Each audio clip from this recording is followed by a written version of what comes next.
தியானம் பண்ணிட்டு வந்து கதை சொல்லிட்டு போயிடறானுங்க. ஆதிசங்கரர் வந்தாரு, எதிர ஒரு பறைய மாடு மேய்க்கணும் வந்தான், பரப்பையில ஓரம் போடான்னு உடனே அவன் சொன்னான், பறைய எங்கிறான்னு சொன்னா அவனை மட்டும் அனுப்பிச்சு விட்டுருவேன் சாமி, கத்த சொல்லுங்கன்னு கேட்டான். அவன் உனக்கு இந்த கதையை அவன் சொல்ல மாட்டான், இப்படியே கேட்டான்.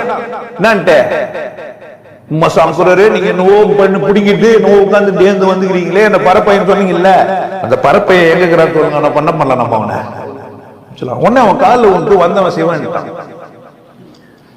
என்ன சொன்னா, இப்ப எதுக்கு சொன்னா அவன் காலில் வந்து சிவன்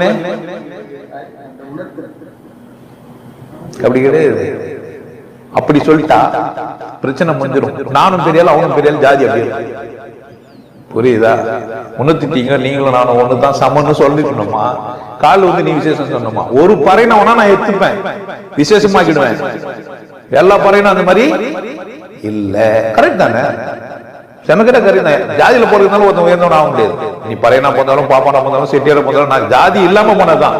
ஜாதி இருக்கு, நீ பெரிய அளவுக்கு போயிட்டான். அப்போ உனக்கு என்ன நோக்கம் இல்ல? ஜாதி ஒழிக்கிறது நோக்கம் இல்ல, கடவுளுக்கும் நோக்கம் இல்ல. அவனுக்கு காட்சிக்காரி அவன் கடவுள் பார்க்க முடியாது, உணர முடியாது. புரிஞ்சிச்சு என்ன சொல்றது? எங்க வச்சுக்கிறான் ட்விஸ்ட்னு? என்ன ஒத்துக்கிறதுனால மட்டும் நீ ஜெயிக்க முடியாது, உன்னை ஒத்துக்கினாதான் நீ ஜெயிப்ப. உன்னை ஒத்துக்கணும்னா உனக்கு என்ன இருக்கக்கூடாது? ஜாதியெல்லாம் இருக்கக்கூடாது. உங்க ஈகோ சிஸ்டம் தப்பு, உங்க முட்டாள்தனம் தப்பு.